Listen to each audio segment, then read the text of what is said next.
हमने सवाल पूछा था सरकार से, 2 सवाल, दोनों में हमने जवाब दिया। उन्हें क्लब कर दिया ऑनरेबल मेंबर जो हैं हमारे कुल्ले साहब, उनके साथ, लेकिन जवाब नहीं दिया। जवाब सीधे था, मैंने एक जो बहुत इंपॉर्टेंट था फॉर रिसर्च, बिकॉज मैंने जम्मू में जवाब पूछा था तो वहाँ मालूम पड़ा हमें कि रीजनल डिस्पैरिटी कश्मीर में ज़्यादा प्रॉब्लम हो रही है रिजर्वेशन से। उसी को करते करते मुझे और डेटा चाहिए था।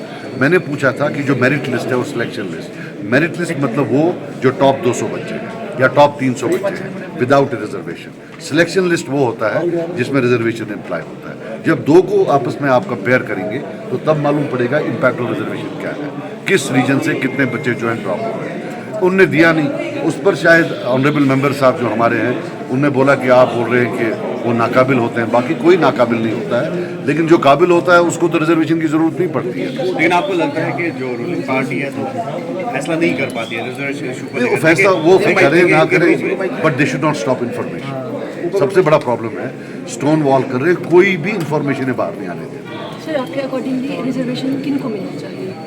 मेरे अकॉर्डिंग तो ये है कि रिजर्वेशन जो है on the basis of population होना चाहिए।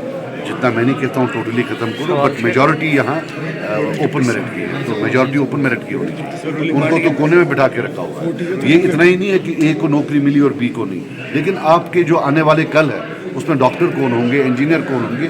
क्या वो होंगे जो टॉप 100 थे, या वो होंगे जो मेरिट लिस्ट में कहीं नीचे थे?